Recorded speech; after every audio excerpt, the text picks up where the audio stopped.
প্রথমে একটা কথা বলে দিতে চাচ্ছি, এটা আমার ফার্স্ট ভিডিও। আমি এভাবে কোনোদিন ভিডিও তৈরি করিনি। দেখা যাক, আজকের ভিডিওটা আমি সম্পূর্ণ স্ক্রিপ্ট দেখে আপনাদের সামনে বলবো। যদি কোনো ভুল হয় আমাকে ক্ষমা করে দিবেন, ঠিক আছে? তাহলে ভিডিওটি শুরু করা যাক। ঈদুল আজহা কুরবানির মূল শিক্ষা ও আনন্দ ভাগাভাগির উৎসব। আসসালামু আলাইকুম। সামনেই পবিত্র ঈদুল আজহা।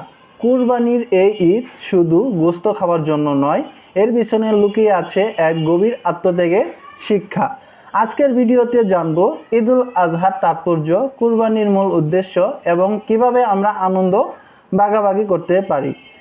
তো প্রথমেই বলা যাক, ঈদুল আজহা শুরু হয়েছিল হাজার বছর আগে নবী ইব্রাহিম আলাইহিস সালামের সেই আত্মত্যাগের গল্প থেকে।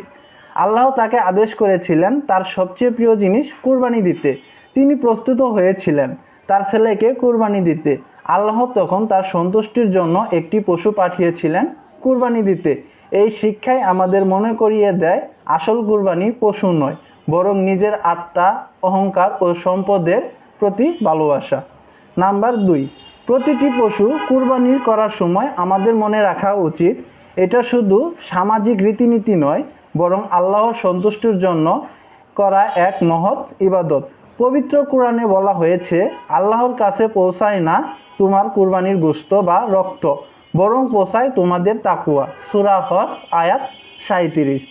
ঈদ মানে শুধু নতুন জামা কাপড় নয়, খাওয়া দাওয়া নয়। এই ঈদ আমাদের শেখায় কিভাবে আমরা দরিদ্র ও অসহায় মানুষের সঙ্গে আমাদের আনন্দ ভাগ করতে পারি। গোশতের 3 ভাগ, 1 ভাগ আত্মীয়র জন্য, 1 ভাগ গরিবের জন্য এবং 1 ভাগ নিজের পরিবারের জন্য। এই নিয়মই প্রমাণ করে ইসলাম কতটা মানবিক ও ভারসাম্যপূর্ণ। গরু ছাগল কেনা, হাটে যাওয়া, বাসায় অতিথি বাসা, নতুন কাপড়, সব কিছু মিলিয়ে ঈদুল আজহা এক বিশাল উৎসব। কিন্তু এই আনন্দ যেন কাউকে কষ্ট না দেয়। পশুদের প্রতি সদয় হওয়া, পরিষ্কার পরিচ্ছন্নতা বজায় রাখা এবং গরিবের খেয়াল রাখাটাও আমাদের ঈমানের অংশ। এই ঈদ শিখায় আত্মত্যাগ, সহমর্মিতা এবং সমাজের প্রতি দায়িত্ব। তাই এবারের ঈদে শুধু গোশতর আয়োজন নয়, হোক হৃদয়ের পরিশুদ্ধ। আসুন সবাই মিলে একটি ভালো ঈদ উপহার দেই একে অপরকে। ভিডিওটি ভালো লাগলে একটি লাইক দিন, শেয়ার করুন প্রিয়জনদের সাথে, আর কমেন্টে লিখে যান আপনার ঈদের প্ল্যান কী। আর হ্যাঁ, চ্যানেলটা সাবস্ক্রাইব করতে ভুলবেন না। ধন্যবাদ।